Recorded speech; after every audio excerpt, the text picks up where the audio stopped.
اعوذ باللہ من الشیطان اللعین الرجیم بسم اللہ الرحمن الرحیم وبہ نستعین وہو خیر المعین وصلی اللہ علی سید الانبیاء والمرسلین وعلی آلہ الطیبین الطاہرین المعصومین اما بعد، ہدایت اور نہج البلاغہ کے عنوان سے آج کے سیشن میں گفتگو شروع کرنے سے پہلے ہم ان ایام سے مربوط ایک مناسبت جو جناب امام جعفر صادق علیہ السلام کی شہادت کی مناسبت ہے، دنیا بھر کے مومنین و مومنات کو تعزیت پیش کرتے ہیں اور ہم اس شہادت کا پرسہ ولی برحق امام زمانہ کی خدمت میں عرض کرتے ہیں۔ جناب امام جعفر صادق علیہ السلام پہ یقیناً آپ ہمارے ان چینلز اور ان ذرائع سے پروگرام سنیں گے۔ یہ ایک ایسی ہستی ہے جس ہستی سے اس وقت مذہب اہل بیت کی شہرت ہے، اور وہ ہے فقہ جعفریہ کے عنوان سے اس سلسلے کو پکارا جانا۔ چونکہ ہمارا موضوع جناب امام جعفر صادق علیہ السلام کی شخصیت یا یہ سلسلہ کیوں جعفری سلسلہ کہلواتا ہے، اس کی طرف جانے کا وقت نہیں ہے۔ انشاءاللہ علماء کرام کے بیانات سے آپ مستفید ہوں گے۔ البتہ یہ ہے کہ سامعین و ناظرین کی خدمت میں حسب معمول یہ گزارش کروں گا کہ علوم آل محمد کے عاشق بنیے اور آل محمد کی زبان مبارک سے اور ان کی تحریر سے جو موتی دشمن کی دشمنیوں کے باوجود بچ گئے ہیں اور ہم تک علماء نے محنتیں کر کے خون جگر خرچ کر کے اپنی جانیں قربان کر کے ہم تک پہنچائے ہیں، ان کو ہمارا فرض بنتا ہے کہ ہم پڑھیں، ان کی گہرائی میں اتریں اور پھر اپنی زندگیوں میں اس کو اپنائیں۔ اور بار بار یہ عرض کرتا ہوں کہ پھر ان موتیوں کو سخی ائمہ کی سخی رعایا بن کے اس اندھیری دنیا کے ان تاریکیوں میں اور گمراہیوں میں بھٹکنے والے افراد کو روشنی مہیا کریں، تاکہ کوئی کہہ سکے کہ ہاں یہ اس روشن راہ کے اماموں کے پیروکار ہیں جن اماموں کی پہلی شخصیت نہج البلاغہ میں فرماتے ہیں، میں آپ کے درمیان، میں اندھیریوں کے درمیان سراج ہوں۔ یہ اگر کسی نے فرمایا ہے تو اس ہستی کا نام جناب امام عالی مقام حضرت علی ابن ابی طالب ہے۔ لہٰذا کوشش یہ ہونی چاہیے کہ جب چھٹے لال ولایت کی ولادت یا شہادت کے ایام ہیں یا باقی ائمہ معصومین علیہ السلام میں سے بھی کسی ہستی کے ساتھ وہ ایام مربوط ہیں، تو ہمیں کم از کم ان کی زندگیوں کا اس حد تک مطالعہ کر لینا چاہیے کہ ہم جس طریقے پہ امام و مأموم کا ایک رابطہ ہوتا ہے اس رابطے کو برقرار کر سکیں، اور پھر اگر ہم اپنی زندگیوں میں اس کو اپنا سکتے ہیں تو اپنا سکیں۔ اگر کوئی ہم سے اس امام کے بارے میں سوال کرتا ہے تو ہم ان کو بتلا سکیں۔ بلکہ میں تو یوں عرض کروں گا کہ اگر اس مناسبت سے ہم دوسروں کو بھی اس طرف متوجہ کر سکیں تو کرنا چاہیے۔ بارہا یہ عرض کر چکا ہوں، جناب امام جعفر صادق علیہ السلام کے کلمات سے جس کی وجہ سے اس سلسلہ نظریہ اہل بیت کو نسبت دی جاتی ہے اس وقت، وہ مذہب جعفری، حقیقت میں امام کو وہ ایک موقع ملا اور دو حکومتوں کے ٹکراؤ کے درمیان میں جو وقفہ امام محمد باقر علیہ السلام اور امام جعفر صادق علیہ السلام کو ملا، اس وقفے سے ان ائمہ نے اتنا استفادہ کیا ہے کہ اب آپ کو اکثر فرامین جو پیغمبر اکرم کے ملیں گے، جو قرآن مجید کے تفسیر ملے گی، اس میں ایک بہت بڑا حصہ جناب امام جعفر صادق علیہ السلام کا ہے۔ اور پھر ساتھ کچھ فرامین جو ائمہ معصومین علیہ السلام کے ہماری زندگیوں کو سنوارنے کے لیے ضروری ہیں، وہ انسان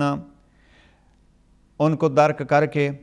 میں بلکہ یہاں اکثر کہا کرتا ہوں کہ اگر ہم 14 معصومین کی ولادت کے حوالے سے ان کا ایک ایک فرمان لے لیں اور پھر 13 معصوم ہستیوں کی شہادت و رحلت کی مناسبت سے ایک ایک فرمان ان کا لے لیں تو سال میں ہمیں 27 فرامین یوں ملیں گے، اور پھر ہم اگلے سال جب اسی ہستی کی ولادت یا شہادت آتی ہے تو پھر ہم ایک فرمان کا اور اضافہ کر لیں۔ اگر ہم سال میں 2 فرامین آل محمد کے ان مناسبتوں سے یعنی شہادت اور ولادت کے حوالے سے جمع کر لیں تو ہمارے پاس سال میں 27 فرامین اس بنیاد پر آ جائیں گے، اور پھر اگر ایک انسان 35 سے 40 سال دیکھے گا تو پھر اس کے بعد پاس ایک بہت بڑا سرمایہ جمع ہو چکا ہوگا۔ بہرحال اس کی طرف قوم کو توجہ کرنی چاہیے، اور میں دوبارہ عرض کر رہا ہوں، بارہا یہ عرض کر چکا ہوں، اسی ہدایت چینل کے پلیٹ فارم سے یہ عرض کر چکا ہوں کہ بہت اچھی کتاب ہے تحف العقول، جس میں جناب امام جعفر صادق علیہ السلام کے فرامین کا بھی ایک طولانی حصہ موجود ہے، اور باقی ائمہ معصومین علیہ السلام کے بھی فرامین اس میں موجود ہیں۔ نہج البلاغہ سے بھی پہلے یہ فرامین جمع کیے گئے ہیں، اور یہ کتاب نہج البلاغہ سے پہلے یعنی 400 ہجری میں سید رضی نے نہج البلاغہ مکمل کیا ہے، 406 ہجری میں سید رضی کی رحلت ہوتی ہے، تو یہ تحف العقول اس سے پہلے لکھی گئی ہے۔ بہرحال فرامین امام کے حوالے سے عرض کر رہا تھا کہ جناب امام جعفر صادق علیہ السلام کے فرامین، اگر ہم امام کی شہادت کے موقع پہ 2-4 فرامین اپنے علمی ذریعے کے لیے، اپنے علمی استفادے کے لیے اور اپنے علم کے اضافے کے لیے ہم جمع کر لیں، اور پھر دیکھیں کہ ان حکیمانہ نسخوں سے ہم اپنی مرضوں کا، ہم اپنی بیماریوں کا کس حد تک علاج کر سکتے ہیں، تو شاید چند فرامین ہی، بلکہ یقیناً چند فرامین ہی انسانی زندگی کو بدل سکتے ہیں۔ رہ گیا جب ان ائمہ کی ولادت یا شہادت ہوتی ہے تو سوالات ہوتے رہتے ہیں، اور ان سوالات کا جواب بھی مطمئن حد تک ہمارے پاس ہونا چاہیے، اور ان سوالات میں جب بحث ہوتی ہے تو ایک سوال یہ ہوتا ہے کہ ائمہ معصومین علیہ السلام کے امام ہونے کی نشانیاں کیا ہیں، شرائط کیا ہیں، آپ کے پاس دلیل کیا ہے؟ میرا موضوع امامت نہیں ہے، میں امامت کی طرف اس طرح وقت نہیں جانا چاہتا، فقط اتنا عرض کروں کہ قرآن مجید نے جہاں اللہ کے نمائندوں کا ذکر کیا ہے، جن کو اللہ نے اس مخلوق کی ہدایت کے لیے اپنا نمائندہ یا نبی کی صورت میں یا امام کی صورت میں بنا کے بھیجا ہے، ان کے لیے سر فہرست شرط کا نام ہے علم، اور اسی علم کی طرف بارہا جناب امیر المؤمنین نے بھی نہج البلاغہ میں ارشاد فرمایا ہے اور توجہ دلائی ہے۔ لہذا اگر امام کی پہچان کرنی ہے اور امام کو جاننا ہے کہ کون امام ہے، تو دیکھیے اس زمانے میں سب سے بڑا عالم کون ہے، اور جب ہم اس آخری زمانے میں بھی جب جناب امام زمانہ علیہ السلام کی غیبت میں دین اسلام کی طرف آتے ہیں تو وہاں بھی تاکید یہی کی گئی ہے کہ علماء کرام میں سے، مجتہدین میں سے سب سے زیادہ علم رکھنے والا کون ہے، عالم کون ہے، اس کو پہچانیے، اس کو جانیے، اور پھر اس کے بتلائے ہوئے احکام پر عمل کیجیے تاکہ آپ مطمئن حد تک اس شریعت کے پیروکار بن سکیں۔ اور اسی کا دوسرا نام جو ہے وہ اکثر اس اصطلاح میں اس کو تقلید کہا جاتا ہے۔ بہرحال اب جناب امام جعفر صادق علیہ السلام کی امامت کا اگر تذکرہ ہو اور کوئی سوال کرے یا نہ کرے، آپ اپنے طور پر اگر مطمئن ہونا چاہتے ہیں تو یقین رکھیے اور تاریخ کی ہر کتاب کو دیکھ لیجئے کہ اس زمانے میں جناب امام جعفر صادق علیہ السلام سے بڑھ کے کوئی عالم نہیں تھا، اور یہی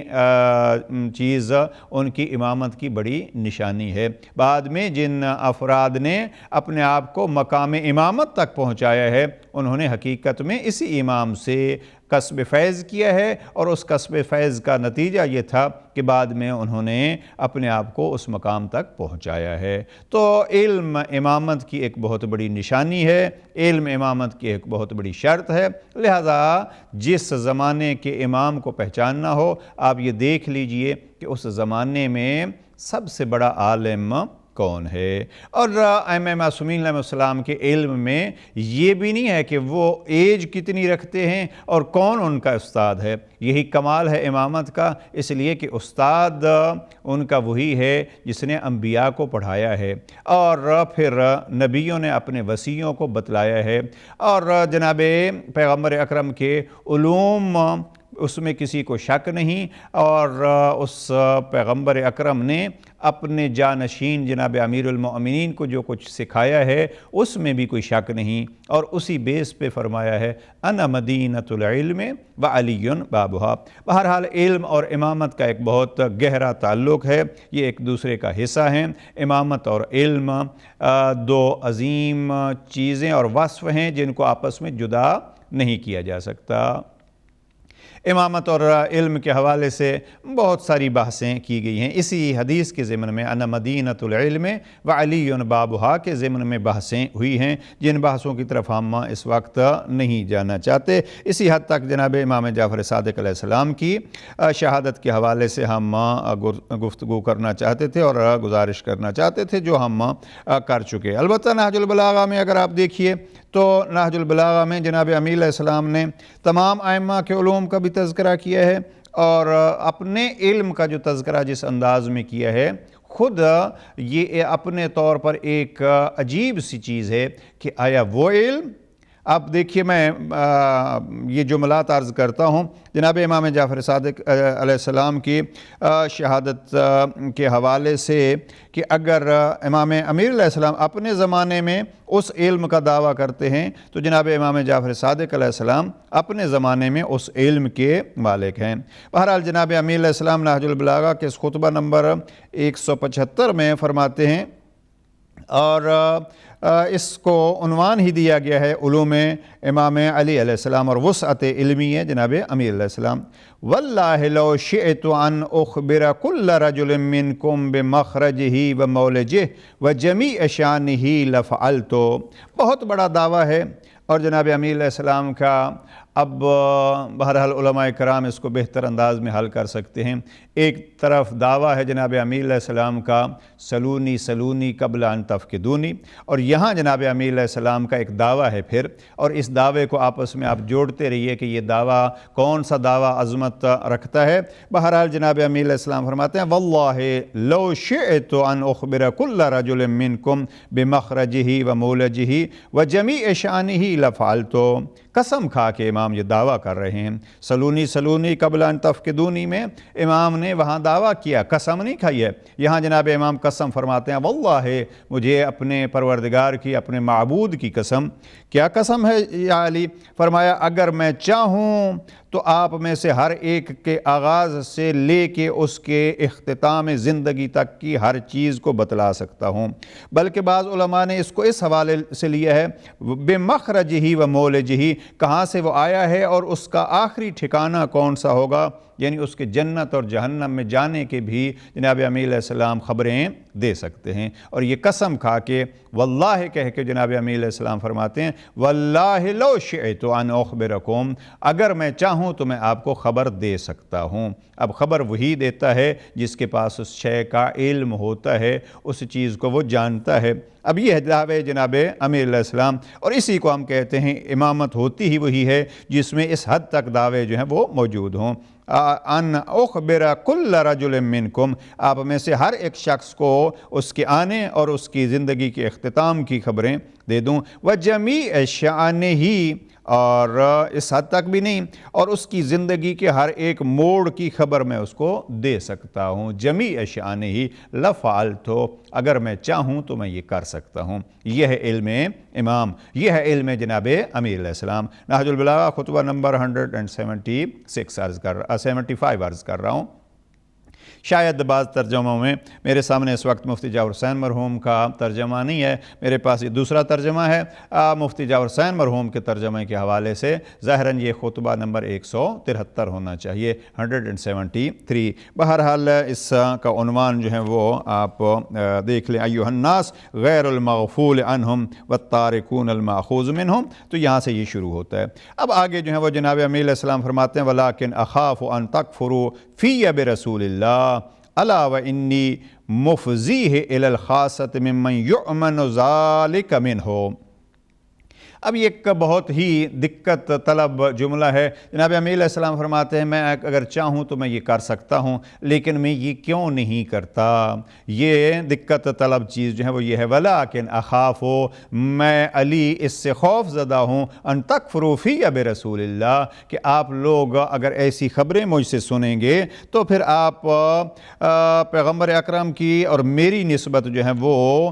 کفر اختیار کر لیں گے۔ میں اس سے ڈرتا ہوں کہ یہ خبریں اگر میں آپ کو سنا دوں تو آپ پیغمبر اکرم کے متعلق جو ہیں وہ کافر ہو جائیں گے۔ یعنی کیا؟ یعنی پیغمبر اکرم نے یہ علوم مجھے سکھائے ہیں۔ اب یہ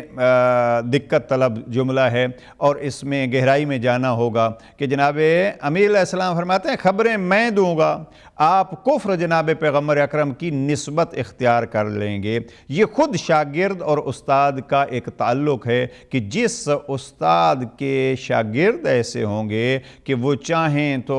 ولادت سے لے کے زندگی کے آخری مرحلے تک اور زندگی کے دوران زندگی ہر ایک کام سے باخبر کر سکتے ہیں، تو یہ ہے شاگرد، تو اس کا استاد کیسا ہوگا؟ بہرحال یہ جملہ ہے کہ آپ پیغمبر کے بارے میں کفر اختیار کر لیں گے۔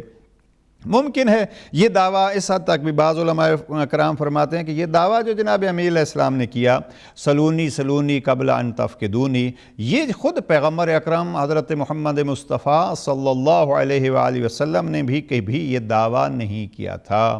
اور بہرحال یہ کیا ہے کہ جناب پیغمبر اکرم نے جناب امیر علیہ السلام کو فرمایا انا مدینۃ العلم وعلی بابھا، تو یہ بھی پیغمبر اکرم کا ایک دعویٰ ہے اور پیغمبر اکرم کا ایک اعلان ہے کہ علوم مصطفیٰ کو حاصل کرنے کے لیے آپ در مرتضیٰ سے گزر کے آئیں گے۔ اب یہ یعنی علمی بھیک اگر آپ کو مانگنی ہے، علمی دسترخوان اگر آپ نے سجانے ہیں، اپنے دامن کو علم سے مالا مال کرنا ہے، تو آپ ڈائریکٹ پیغمبر اکرم کی طرف نہیں آ سکتے، آپ کو وسیلہ جناب امیر کو بنانا پڑے گا۔ انا مدینۃ العلم وعلی بابھا۔ اب یہاں جناب امیر علیہ السلام کس بیس پہ فرماتے ہیں کہ اگر میں یہ خبریں دینا شروع کر دوں تو آپ پیغمبر کے متعلق جو ہیں وہ کفر اختیار کر لیں گے، یعنی گویا آپ کو نہ پھر پیغمبر کے شاگردوں کی سمجھ آئے گی اور نہ پھر آپ کو پیغمبر اکرم کی عظمت سمجھ آئے گی۔ البتہ آگے چل کے جناب امیر علیہ السلام نے یہ کافی اس موضوع پہ گفتگو فرمائی ہے۔ فرماتے ہیں الا و انی مفزیہ الی الخاصۃ ممن یؤمن ذالک منہ۔ ہاں، یہ جو میں بتلا رہا ہوں اور یہ راز اور یہ اپنی گہرائی کی باتیں آپ کو معلوم ہونا چاہیے کہ میں ان قیمتی اسرار کو رازدار اور قابل اطمینان، لفظ جناب امیر علیہ السلام نے فرمایا ممن یؤمن ذالک منہ، صاحب امانت جو ہیں ان لوگوں کو میں یہ راز بتلاتا ہوں اور بتلاؤں گا۔ اب آپ دیکھیے، یعنی جناب امیر علیہ السلام کے اگر قریبیوں کو پہچاننا ہے، جناب امیر علیہ السلام کے قریبیوں کو اگر دیکھنا ہے تو کچھ ایسے ہیں جو ان علوم اور ان اسرار و رموز میں جناب امیر علیہ السلام کے شاگرد ہیں اور انہوں نے پھر یہ امور سیکھے ہیں جناب امیر علیہ السلام سے، اور پھر وہ سلسلہ وہیں سے شاگردی کا آگے بھی چلتا رہا۔ اب جناب امیر علیہ السلام اگر یہ راز کسی کو بتلانا چاہتے ہیں تو اس راز بتلانے سے پہلے جناب امیر علیہ السلام یہ فرماتے ہیں کہ میں چاہتا ہوں کہ اس پر مجھے مکمل اعتماد اور اطمینان ہو کہ وہ امین آدمی ہے۔ ہاں، جناب امیر علیہ السلام کو ایسے افراد کی طلب تھی جن افراد تک جناب امیر علیہ السلام اپنے یہ راز و نیاز کی باتیں جو ہیں وہ پہنچا سکیں، اور جناب امیر علیہ السلام کو نہیں ملتے تھے تو پھر آہ بھر کے کہتے تھے کمیل میں نے چاہتا تھا کہ کسی کو سکھا لوں، لیکن کیا کروں، یا ملا ہے تو وہ عقل مند نہیں ملا، یا ملا ہے تو مجھے وہ امین نہیں ملا۔ ملتے ہیں یا وہ امین نہیں ہیں یا وہ عقل مند نہیں ہیں، یعنی دونوں کو، خائن کو بھی میں نہیں سکھا سکتا اور جو عقل کی اس نعمت سے خالی ہے اس کو بھی میں علی نہیں سکھا سکتا۔ یہ ایک تفصیلی بحث علم کی جناب امیر علیہ السلام نے جناب کمیل کے ساتھ نہج البلاغہ کے تیسرے حصے حکمت نمبر 147 میں بیان فرمائی ہے، اور وہاں افسوس کا اظہار کیا ہے کہ علی کو امین نہیں ملتے، یا اگر کوئی ملتے ہیں تو وہ عقل مند نہیں ہوتے۔ لہٰذا جناب امیر علیہ السلام فرماتے الا و انی مفضی ہے، میں علی ان رازوں کو اور یہ جو کہہ رہا ہوں کہ یہ باتیں میں آپ کو بتلاتا، انی مفضیہ الی الخاصۃ ممن یؤمن ذلک منہ والذی بعثہ بالحق واصطفاہ علی الخلق ما انطق الا صادقا۔ جناب امیر علیہ السلام فرماتے ہیں میں علی کبھی جھوٹ نہیں بولتا، جو کچھ بھی میں کہتا ہوں وہ سچ کہتا ہوں، ہمیشہ سچ کہتا ہوں۔ وقد عہد الی بذلک کلہ، اور میں نے جو پاک پیغمبر کے ساتھ وعدے کیے ہیں میں ان وعدوں کو انجام دیتا ہوں۔ اور پھر یہ سلسلہ جو ہے وہ آگے چل رہا ہے۔ ہمارے موضوع سے متعلق یہ چند جملات تھے۔ ان جملات میں جناب امیر علیہ السلام فرماتے ہیں کہ میرے علم کو پہچان لیں۔ اب اگر علم کو پہچان لیا تو کوئی علمی بات لینی ہوتی ہے تو وہ وہیں سے لی جاتی ہے، اور یہ نہج البلاغہ اب ایک ایسی چیز ہے جس سے روح ہے جناب امیر المؤمنین کا وہ سایہ نظر آتا ہے۔ اور خوب کہا بعض علماء کرام نے، اور علماء کرام فرماتے ہیں ہاں یہ جناب امیر علیہ السلام کی روح کی ایک تصویر ہے جس کو ہم نہج البلاغہ کہہ سکتے ہیں۔ بلکہ میں یہاں آیت اللہ خمینی کا ایک جملہ بہت پیارا ہے، وہ فرماتے ہیں انسانی بیماریوں کے لیے نہج البلاغہ ایک معجون ہے، جس معجون سے ہم اپنی مختلف بیماریوں کا علاج کرتے ہیں۔ تو اس معجون سے، اس حکمت بھرے اور موتیوں بھرے اس خزانے سے ہمیں اپنی دونوں زندگیاں یعنی مادی زندگی بھی اور معنوی زندگی بھی سنوارنی چاہیے۔ بہت سارے افراد یہ سمجھتے ہیں کہ شاید یہ چیزیں فقط مادی نہیں بلکہ معنوی طور پر ہماری رہنمائی کرتی ہیں۔ نہیں، امام دنیا کے لیے بھی امام ہوتا ہے، آخرت کے لیے بھی امام ہوتا ہے، اس لیے کہ حقیقی امام ہوگا ہی وہی جو اسی دنیا میں رہ کے اسی دنیا میں رہنے والوں کو صحیح انداز میں اس سے نکال کے آخرت میں ان کو خدا کا بنا دے۔ لہٰذا امام کا کمال ہی یہی ہوتا ہے کہ وہ اس مادی زندگی کو اس انداز سے سنوارتا ہے کہ اس مادی زندگی کے لیے انشاءاللہ کسی وقت فرصت ہوئی تو وہ عرض کروں گا، جناب امیر علیہ السلام نے جب دنیا کی تعریف فرمائی ہے تو جناب امیر علیہ السلام نے اس بیس پہ کہ یہی دنیا ہے جس دنیا کے ذریعے سے آپ آخرت کما سکتے ہیں، اور یہی حدیث ہے پیغمبر اکرم کی کہ دنیا آخرت کے لیے ایک کھیتی کا مقام رکھتی ہے، یعنی آپ اس میں کاشت کریں گے تو پھر آخرت کے لیے آپ اس سے فصل کاٹیں گے۔ تو یہ جناب امیر علیہ السلام کا علم ہے۔ اب ہمیں کیا کرنا ہے اس سے؟ نہج البلاغہ جو معجون ہے، نہج البلاغہ جس میں روح علوی چھلکتی ہے، اب اس جھلکتی ہوئی روح علوی سے ہم کیا فائدہ اٹھا سکتے ہیں؟ کیا کہیں ایسا تو نہیں ہے؟ یہ بھی بعض بزرگان کا جملہ، اور بعض بزرگ علماء کرام فرماتے ہیں کہ جس طریقے پہ اپنے زمانے میں جناب امیر المؤمنین غریب تھے، کوئی امیر المؤمنین سے سیکھنے والا نہیں تھا، اور اس کا گواہ ہے جناب کمیل کو جناب امیر علیہ السلام کا خطاب کلمات کثار 147 میں، جہاں جناب امیر علیہ السلام فرماتے ہیں کوئی مجھ سے لینے والا نہیں ہے۔ تو بزرگ علماء فرماتے ہیں جیسے جناب امیر المؤمنین اپنے زمانے میں، یہ شہید مطہری کے جملات ہیں، جیسے جناب امیر المؤمنین اپنے زمانے میں علی غریب تھے، کہیں ایسے نہ ہو کہ آج علی والوں کے درمیان علی علیہ السلام کا کلام موجود ہو لیکن وہ اسی طریقے پہ غریب ہو جیسے امیر المؤمنین اپنے زمانے میں غریب ہیں۔ اب ہمیں اپنے آپ سے پوچھنا ہے، ہمیں اپنے آپ کو دیکھنا ہے، ہمیں اپنی زندگیوں کا مطالعہ کرنا ہے، ہمیں دقت کرنی ہے کہ ہماری زندگیوں میں کتنے دفعہ ہماری زندگیوں کے کن مراحل پہ جناب امیر المؤمنین کا کلام ہمارے سامنے آیا ہے اور اس نے ہماری رہنمائی کی، یا اگر لفظ بدل کر کہوں ہم نے اپنی زندگیوں میں کتنی دفعہ رک کے نہج البلاغہ کو کھول کے اس زمانے میں کلام علوی سے استفادہ کر کے اپنی زندگی کو آگے جاری رکھا؟ کیا کبھی ہوا ہے مجھے دنیا کی کوئی مشکل پیش ہو اور میں اس زمانے میں اس مشکل کشا کے کلام سے اپنی مشکل کا حل ڈھونڈوں؟ ہم سارے خوش قسمت ہیں کہ ہم جناب امیر المؤمنین کو مشکل کشا سمجھتے ہیں۔ جب جناب امیر علیہ السلام مشکل کشا تھے تو کیا فقط تھے؟ نہیں، ہم یہی کہتے ہیں کہ یہ مشکل کشا تھے۔ نہج البلاغہ کی صورت میں آج بھی ہم اپنے خواہ علمی مشکل ہو، خواہ روحانی مشکل ہو، خواہ مادی مشکل ہو، خواہ ہماری اخلاقی مشکل ہو، جو مشکل بھی ہو، مشکل کشائی کے لیے ہمیں دروازہ مشکل کشا پہ دستک دینی پڑے گی اور دامن مشکل کشا میں اپنے آپ کو چھپانا پڑے گا۔ اب وہ کہاں دامن ڈھونڈیں؟ اس دامن علوی کا نام ہے نہج البلاغہ۔ لہٰذا مادی مشکل ہو تو، دنیاوی مشکل ہو تو، اخروی مشکل ہو تو، خاندانی مشکلات ہوں تو، اگر کسی قسم کی بھی مشکل ہو تو ہم اگر علی علیہ السلام کو مشکل کشا مانتے ہیں تو حقیقت میں اس کا ثبوت تبھی مہیا ہوگا جب ہم مشکل کشائی کے لیے نہج البلاغہ کے دروازے کو کھولیں گے، اس پر دستک دیں گے۔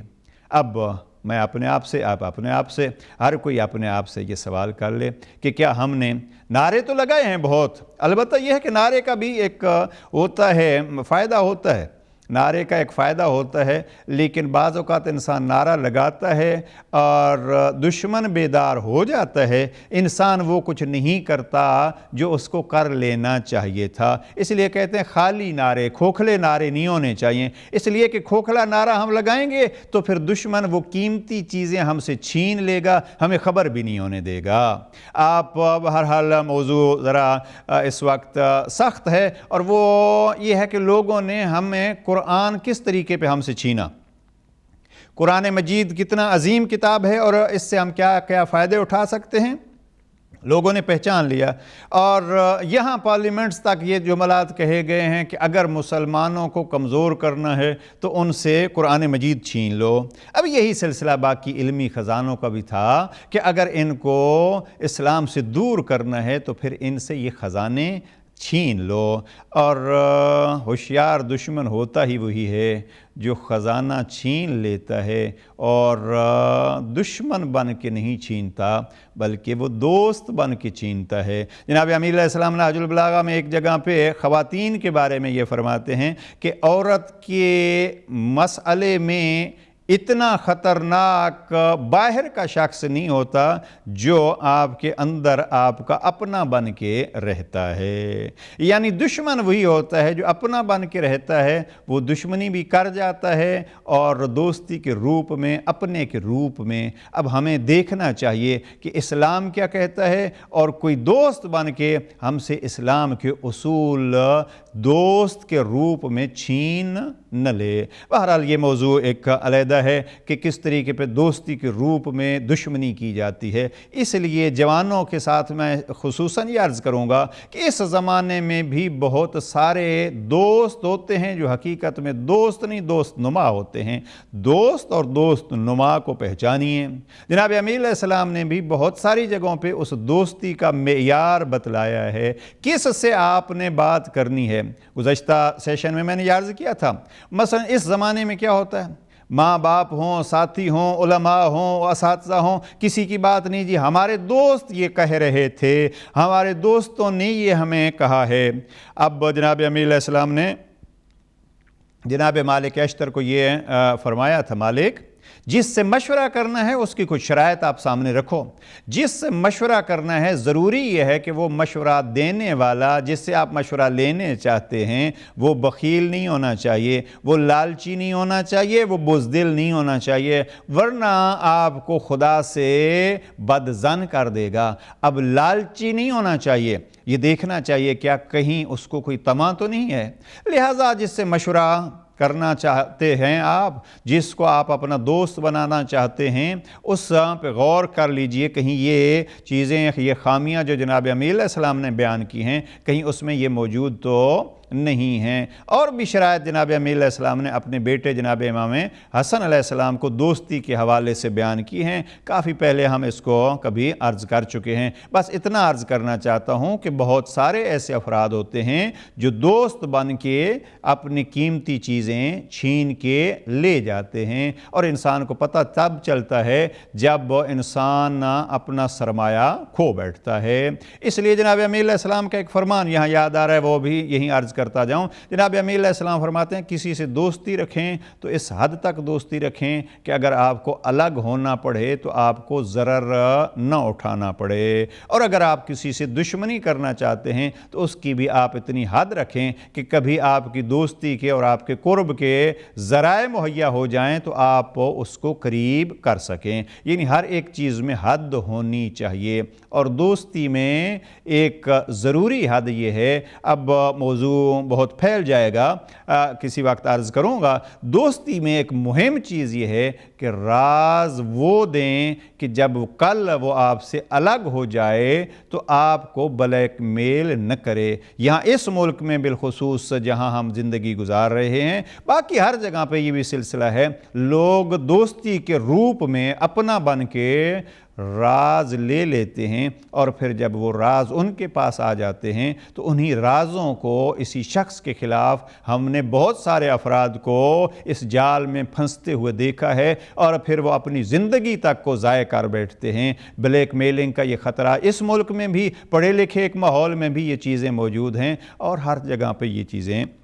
لہٰذا دوستی ایک سلسلہ۔ بہرحال میں جناب امیل علیہ السلام کے حوالے سے یہ عرض کر رہا تھا کہ نہج البلاغہ ہمارے پاس ایک سرمایہ ہے، کہیں ایسا نہ ہو کہ ہم اس سے دور ہو چکے ہوں۔ مشکلات زمانہ کو اس نہج البلاغہ اور مشکل کشا کے کلام کے ذریعے حل کرنے کے بجائے اپنی مشکلوں کو بھکاری بن کے کسی غیر کے دروازے پہ حل کرانے کے لیے لے جائیں۔ آپ خود مجھے بتلائیے کیا یہ توہین جناب امیر المؤمنین ہوگی یا نہیں؟ زبانی تو ہم کہیں ہمارے مشکل کشا امیر المؤمنین ہیں، جن کو اللہ کی ذات نے یہ طاقت اور یہ قدرت عطا فرمائی ہے، لیکن جب مجھے چھوٹی سی مشکل پیش آئے، گھر میں میاں بیوی کا آپس میں اختلاف ہو اور وہ مشکل ہو، کسی کو اگر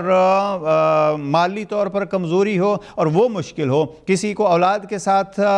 مسائل پیش ہوں اور وہ مشکل ہو، اب ہم دیکھیں، ہم اپنے آپ سے پوچھیں کہ ہم کس کے دروازے پہ جا رہے ہیں۔ اب اگر ہم جناب امیر المؤمنین کے دروازے پہ ان مشکل کشائی کے لیے جا رہے ہیں تو ہم حقیقت میں کہہ سکتے ہیں کہ ہاں، ہماری مشکل کشائی کے لیے اللہ کی ذات نے جناب امیر علیہ السلام کو معین فرمایا ہے۔ بہرحال نہج البلاغہ کا اس حوالے سے جناب امیر علیہ السلام کا کلام ہے، روح جناب امیر المومنین کی ایک جھلک ہے۔ اس سے ہمیں بقول امام خمینی ہمیں ایک معجون بنا کے اپنی امراض کا، وہ جسمانی امراض ہوں یا روحانی امراض ہوں، ان امراض کا علاج اس ذریعے سے کرنا چاہیے۔ اور اس کا علاج کیا ہوگا؟ امیر المومنین جو فرماتے ہیں اس خطبہ نمبر 175 کے آخری حصے میں، جناب امیر علیہ السلام فرماتے ہیں ایھا الناس انی واللہ ما احثکم علی طاعۃ الا واسبقکم الیہا، اے لوگو مجھے خدا کی قسم میں آپ کو کسی چیز کی اطاعت کا حکم نہیں دیتا مگر یہ کہ اس سے پہلے میں خود اس کو انجام دیتا ہوں، اس پر عمل کرتا ہوں، اور آپ کو کسی برائی سے بھی نہیں روکتا مگر یہ ہے کہ پہلے میں خود اس کو ترک کر چکا ہوتا ہوں۔ یعنی امیر المومنین کیا چاہتے ہیں؟ فرماتے ہیں میں جو آپ کو اطاعت کا حکم دے رہا ہوں آپ اس کی اطاعت کیجئے، اس لیے کہ میں پہلے اس کام کو انجام دے چکا ہوں۔ آپ کو جس چیز سے روکتا ہوں آپ اس سے رک جائیے، اس لیے کہ امیر المومنین اس سے ہمیشہ کے لیے بری ہیں، کبھی امیر علیہ السلام نے اس کو انجام نہیں دیا۔ تو یہاں جناب امیر علیہ السلام اس دعوے علم کے بعد اس خطبے میں کیا کہنا چاہتے ہیں؟ یعنی علی کی اطاعت کیجئے اور امیر المؤمنین جس سے روکیں اس سے رک جائیے۔ اب یہی اس دروازے پہ سب سے بڑی دستک ہوگی۔ بہرحال جناب امیر علیہ السلام کے ان فرامین میں سے ایک فرمان جناب امیر علیہ السلام نے خود اصحاب کی جو تعریف فرمائی ہے، اگر آپ خطبہ نمبر 97 دیکھیے تو نہج البلاغہ کے خطبہ نمبر 97 میں جناب امیر علیہ السلام نے اصحاب کی تعریف میں، جناب پیغمبر اکرم کے پیاروں کی تعریف میں یہی چیز بیان فرمائی ہے کہ ان کا کمال یہی تھا کہ وہ جناب پیغمبر اکرم کے تابعدار تھے، پیروکار تھے۔ اور جناب امیر علیہ السلام نے وہیں یہ بھی فرمایا ہے کہ ہم بھی آپ سے چاہتے ہیں، کوئی اگر اہل بیت کا اپنے آپ کو طرفدار اور پیارا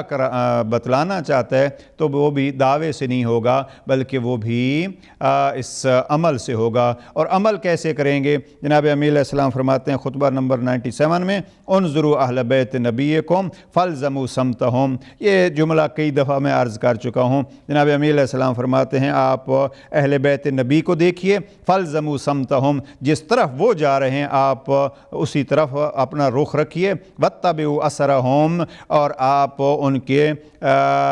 نقش قدم کی پیروی کیجئے، نقش قدم کے مطابق چلیے، جیسے وہاں وہ چل رہے ہیں وہیں سے آپ بھی اپنی راہیں طے کیجئے۔ میں کہتا ہوں بلکہ گویا آسان کر دیا ہے جناب امیر علیہ السلام کے اس جملے نے یہ مسئلہ۔ جب ہم دعا کرتے ہیں اہدنا الصراط المستقیم، ہمیں صراط مستقیم پر ثابت قدم رکھ، صراط الذین انعمت علیہم، ان کی راہ جن پر تو نے نعمتیں نازل فرمائی ہیں۔ امیر المومنین فرماتے ہیں کہ ہاں آپ کے لیے لازم ہے کہ آپ فاتبعوا اثرہم، نقش قدم سامنے رکھیے، کس کا؟ اہل بیت نبی کا، تو وہ آپ کو کبھی گمراہی کی طرف نہیں لے جائیں گے۔ اس کے آخری حصے میں، اس خطبہ نمبر 97 کے آخری حصے میں جناب امیر علیہ السلام نے اصحاب پیغمبر اکرم کی صفات بیان فرمائی ہیں۔ فرماتے ہیں لَقَدْ رَأَيْتُ أَصْحَابَ مُحَمَّدٍ صلی اللہ علیہ وآلہ وسلم فَمَا أَرَىٰ أَحَدًا يُشْبِهُهُم مِّنكُم۔ جناب پیغمبر اکرم اب یہ خود ایک دعویٰ ہے، وہ افراد جو اصحاب کے تابعدار اپنے آپ کو کہتے ہیں، جناب امیر علیہ السلام کا یہ دعویٰ عجیب ہے۔ جناب امیر علیہ السلام فرماتے ہیں کہ میں نے اصحاب پیغمبر میں سے کسی کو ایسے نہیں دیکھا جو کام آپ کر رہے ہیں، اور وہ کہ لَقَدْ كَانُوا يُصْبِحُونَ شُعُثًا غُبَرًا۔ جناب امیر علیہ السلام فرماتے ہیں کہ وہ جب صبح کرتے تھے تو ان کی صبح ایسے ہوتی تھی کہ رات بھر کے سجدوں سے ان کے چہرے غبار آلود ہوتے تھے، اور وہ رات کو صبح کرتے تھے اس حالت میں کہ وہ سجدوں اور قیام میں مشغول رہتے تھے، اور ان کی پیشانی جو ہے وہ خدا کے سامنے جھکی رہتی تھی۔ اب پھر ان اصحاب کی تعریف کی، اور پھر جناب امیر علیہ السلام فرماتے ہیں کہ اب ان جیسے کتنے ہیں۔ تو یہ جناب امیر علیہ السلام نے یہاں اصحاب کی عظمت بھی یہی بیان کی ہے کہ وہ تابع حکم پیغمبر اکرم تھے صلی اللہ علیہ وآلہ وسلم۔ اب یہ امامت کے سلسلے میں، اور میں یہاں چند جملات جو ہیں وہ اس اصول کے طور پر جو ہم فوری طور پر اپنی زندگیوں میں اپنا سکتے ہیں۔ جناب امیر علیہ السلام کا ایک فرمان اگر اس بیس پہ عرض کر دوں، جیسے میں نے ابھی عرض کیا ہے کہ اگر ہم جناب امیر علیہ السلام کا ایک فرمان اپنی زندگیوں کو سنوارنے کے لیے لے لیں تو ہماری زندگی کی بہت ساری مشکلیں حل ہو سکتی ہیں۔ آپ دیکھیے یہاں میرے سامنے ایک نہج البلاغہ کی شرح ہے، اس میں جناب امیر علیہ السلام نے جو وصیت فرمائی ہے اپنے بیٹے جناب امام حسن مجتبیٰ علیہ السلام کو، اس کے ضمن میں یہ پیام امام نامی شرح میں انہوں نے کافی پیارے پیارے جملات نقل کیے ہیں۔ دو جملے پیام، یہ شرح کا نام ہے پیام امام، آیت اللہ العظمیٰ آغا ناصر مکارم شیرازی کی یہ جلد نمبر 9 ہے۔ اس میں فرماتے ہیں کہ جناب امیر علیہ السلام کا ایک فرمان فَأَحْبِبْ لِغَيْرِكَ مَا تُحِبُّ لِنَفْسِكَ وَأَكْرَهَ لَهُ مَا تَكْرَهُ لَهَا۔ جناب امیر علیہ السلام نے جو وصیت کی ہے، جو نصیحت کی ہے اپنے 36 سال کے بیٹے جناب امام حسن مجتبیٰ کو اور معصوم امام کو، اس کا یہ جملہ اگر ہم لے لیں تو جوان اپنی جوانیوں کو سنوار سکتے ہیں، اور ان جوانیوں کو جب جوانی میں سنوار لیا جائے تو پھر انسان انسانی کمال تک آسانی سے پہنچ سکتا ہے۔ اس لیے کہ جب بدن انسانی اپنے کمال تک پہنچا ہوا ہوتا ہے اس کو ہم کہتے ہیں جوانی۔ جوانی ہوتی کیا ہے؟ کوئی ایج اور کوئی وہ سلسلہ نہیں ہے۔ جوانی یعنی وہ وقت، وہ موقع، زمانہ انسانی زندگی کا جب انسان کا بدن مکمل ہوتا ہے اور وہ پورے عروج پر ہوتا ہے۔ اب اگر اس پورے جسم جو جب کمال بدنی ہے انسان کو حاصل، تو اس وقت اگر انسان کمال روحی اختیار کر لے تو پھر ہمیشہ کی اس کی زندگی با کمال انسان والی زندگی گزرے گی۔ ہم اکثر کیا کرتے ہیں، جب ہمارے بدن کا کمال ہمیں نصیب ہوتا ہے تو ہم سب سے زیادہ اس بدنی کمال کو اس رب کریم کی مخالفت میں استعمال کرتے ہیں۔ اس لیے تو عجیب عجیب لفظ استعمال کیے جاتے ہیں، جوانی دیوانی ہوتی ہے۔ نہیں، جوانی دیوانی تبھی ہوتی ہے جب ہم اس خالق کو بھول جاتے ہیں جس نے ہمیں یہ قوت، جس نے ہمیں یہ طاقت استعمال کی۔ وقت کے دامن میں زیادہ گنجائش نہیں ہے، میں بس اتنا عرض کرنا چاہتا ہوں کہ اگر یہ چند فرامین جو جناب امیر المؤمنین نے اپنے 36 سال کے اس جوان بیٹے کو بیان فرما کے ہم تک یہ پیغام پہنچایا ہے، میرے چاہنے والے، اگر آپ اپنی جوانی کو خدا کی راہ میں خرچ کرنا چاہتے ہیں تو اس کا فقط یہ نہیں ہے کہ ہم کہیں کہ آپ جاؤ اور میدان جنگ میں اپنے آپ کو شہید کروا دو۔ نہیں، جناب امیر علیہ السلام فرماتے ہیں زندگی اپنی ایسے گزارو کہ آپ کی زندگی حکم خدا کے مطابق گزرے، تو یہی جہاد ہی نہیں بلکہ یہ جہاد اکبر ہے۔ آج کل جہاد کے نام سے کیا کچھ ہو رہا ہے آپ کے سامنے ہے، لیکن جس کو پیغمبر اکرم نے جہاد اکبر قرار دیا ہے دنیا اس کو بھول چکی ہے۔ آج اسلحوں کی بھرمار ہے اور اسلحوں کی بھرمار سے خون کے دریا بہانے کو جہاد کا نام دیا جا رہا ہے اور اس انداز سے اسلام کو بدنام کیا جا رہا ہے۔ جہاد ایک مقدس ترین فریضہ ہے اور ایک مقدس ترین عبادت ہے، لیکن اس وقت جہاد کے نام پہ کیا کیا ہو رہا ہے اس وقت عرض کرنا مقصود نہیں ہے۔ میں یہی عرض کرنا چاہتا ہوں کہ اگر انسان اپنی زندگی کے لحظات خدا کے فرمان کے مطابق گزار لے تو یہی عبادت ہے، یہی جہاد ہے، یہ ایک بہت بڑا کارنامہ ہے۔ اب جناب امیر علیہ السلام اپنے بیٹے کو فرماتے ہیں احبب لنفسک احبب لغیرک ما تحب لنفسک، بیٹا میں آپ کو لکھ کے دے رہا ہوں کہ ان چیزوں کا خیال رکھنا، اور آپ کو تحریر دے رہا ہوں تاکہ قیامت تک میرے چاہنے والوں تک یہ تحریر میری پہنچ جائے۔ جناب امیر فرماتے ہیں احبب لغیرک ما تحب لنفسک، اپنے غیر کے لیے بھی وہی محبوب رکھ، اپنے غیر کے لیے بھی اسی چیز کو چاہ جو اپنی ذات کے لیے چاہتا ہے۔ اور پھر فرمایا وَأَكْرَهَ لَهُ مَا تَكْرَهُ لَهَا، آپ دوسرے کے لیے بھی اس چیز کو نہ چاہیں جو اپنی ذات کے لیے نہیں چاہتے۔ ہم اپنی ذات کے لیے کچھ اور چاہتے ہیں، دوسروں کے لیے کچھ اور چاہتے ہیں، ہم اپنے لیے کچھ اور پسند کرتے ہیں، دوسروں کے لیے کچھ اور پسند کرتے ہیں۔ میں جوانوں سے یہ گزارش کروں گا کہ اس تعلق کو اگر ماں باپ کے درمیان تعلق قائم کرنا چاہتے ہیں تو یہی جملہ بہترین ذریعہ ہے اس تعلق کا۔ ماں باپ کے لیے وہی چاہیں جو آپ چاہتے ہیں کہ ماں باپ آپ کے بارے میں چاہیں، اور ماں باپ کے لیے بھی یہی ہے کہ جو کچھ آپ چاہتے ہیں، اپنے لیے چاہتے ہیں، وہی اپنے اولاد کے لیے بھی چاہیں۔ بہرحال یہ موضوع اس سے زیادہ اس کو نہیں پھیلا سکتا۔ میرے سامنے یہاں حوالہ ہے ایک شیخ محمد جواد مغنیہ کی کتاب ہے، 6 جلدوں میں فی ظلال نہج البلاغہ، اس کی جلد نمبر 3 میں جب یہاں پہنچتے ہیں تو وہ فرماتے ہیں پتہ نہیں اس جملے کا سب سے پہلے کہنے والا کون ہے، لیکن ایک ایسا جملہ ہے احبب لغیرک، جواد مغنیہ فرماتے ہیں یہ ایک ایسا جملہ ہے کہ جس کو سونے سے لکھا جائے تو بھی کم ہے، لیکن ہمیں کہیں اور یہ نہیں ملا۔ اگر یہ جملہ ملا ہے تو امیر المؤمنین علی ابن ابی طالب علیہ السلام کی زبان مبارک اور قلم مقدس سے نکلا ہوا یہ جملہ ہے احبب لغیرک ما تحب لنفسک، جو اپنے لیے چاہتے ہو وہی دوسروں کے لیے